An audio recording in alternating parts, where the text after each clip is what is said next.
As we all know, the Patrick Bet-David podcast, PBD podcast, is a pile of trash.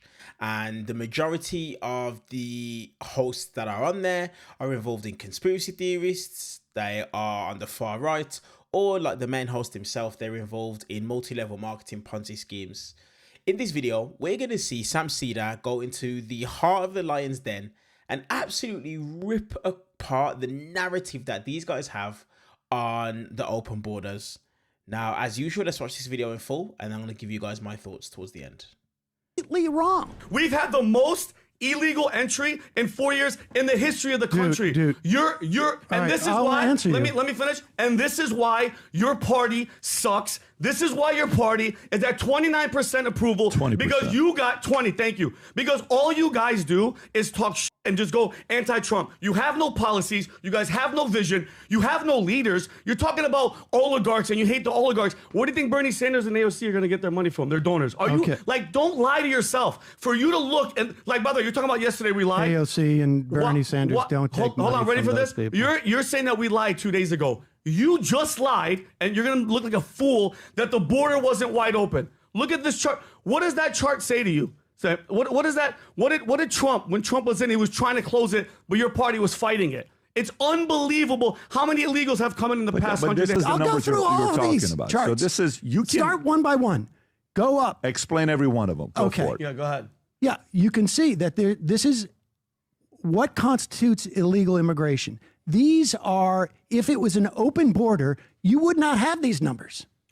You would not have the numbers to wasn't know open border, you when wouldn't. Title 42 ends, Yeah. more people are coming to the border and they're being put into a system. Period. That's the best part about and that's the Because definition. they were told to come. Sam, let me explain something. no, when no. your president Can I- says, come to the Is he country. just gonna yell all No, time? I'm not yelling. You just give me facts. Can I You're- turn down his microphone? Because You can't. Yeah, just see which one he is. I think he's right? seat 3 or Four. which one is it, Rob? Four. Seat 3. Seat 3. Seat 3. Go ahead. Lower that right then, there. And then the mic. Right there. Open border would mean that we have no records of people coming across the border. The law in this country has been that if you put your foot in this country, it's an international law, it's a U.S. law. If you put your foot in this country and you apply for asylum, you are due a process to do that. 98% of those people who are then what you guys would call catch and release come back for their hearings. We are woefully understaffed in terms of like immigration judges, and that process is definitely broken. I would love to see more money spent in the processing of these people so that we can establish which ones, like your family, Like my family as Maybe- well. Illegal immigrants. but came in Yep. through a refugee status. They weren't citizens on day one. They came in, they went through a process, and it's possible at that time, I mean, I remember, I was old enough to remember the Iran hostage situation. I remember the fallout afterwards. There may have been some form of temporary protected status, whatever it was at the time, that allows people to come in. Then they're assessed and processed. It's determined that, yes, their claim for asylum is appropriate or not, et cetera, et cetera. That's what we're looking at there. As you scroll up on those other charts, you can see when Title 42 ends, which was only supposed to be an emergency situation that has to do with health, and you can't have it both ways. Either COVID ends or it doesn't end, the pandemic. And so people come in. There's no doubt, and that number on that chart that Musk had, under Biden, more people received temporary protected status. We had a problem in Haiti as the country has fallen apart. You had people from Ukraine coming in because of obviously the invasion.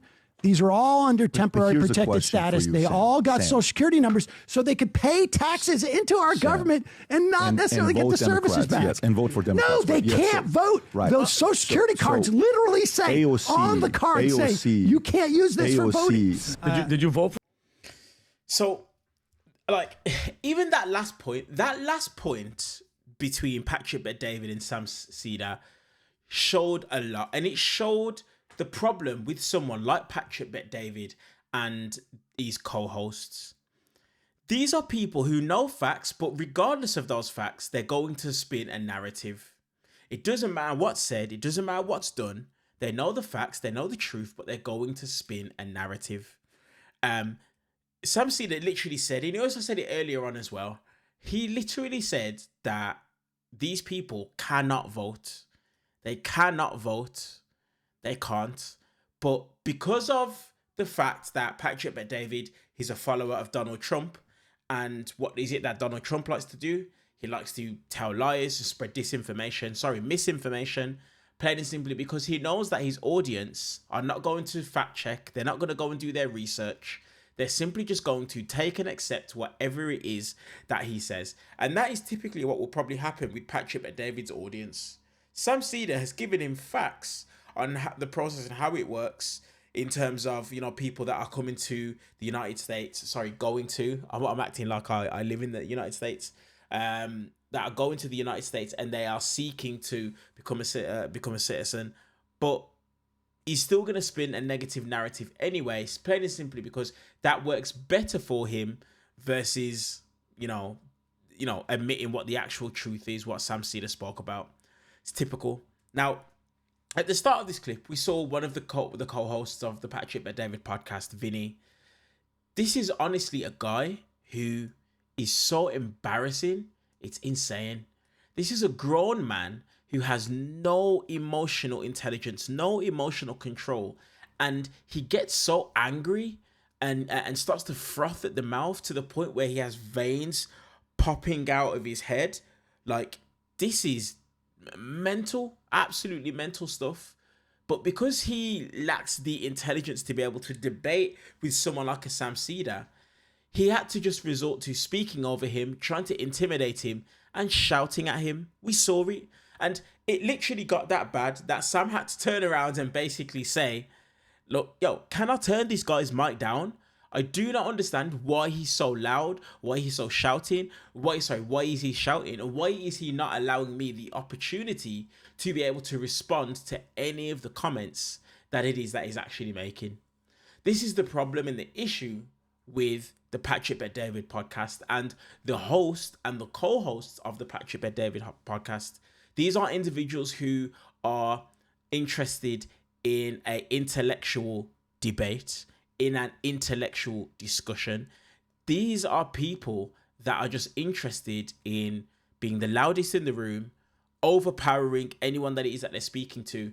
And when they are provided with facts, it's completely pointless. Do you know why? Because they just turn around and they just say some things like, oh, you are so naive. So what's the point? What's the point even engaging in a conversation with these individuals? Because they're not here to argue in good faith. They're simply here just to have their point heard, push their narrative, and not even engage in a real conversation. As usual, guys, let me know your guys' thoughts down in the comment section below. I always want to hear your guys' opinion because that's what this channel is about, hearing different takes, hearing different opinions, and seeing if some of your opinions may even change my mind. I appreciate you guys, and I'll see you guys in the next one.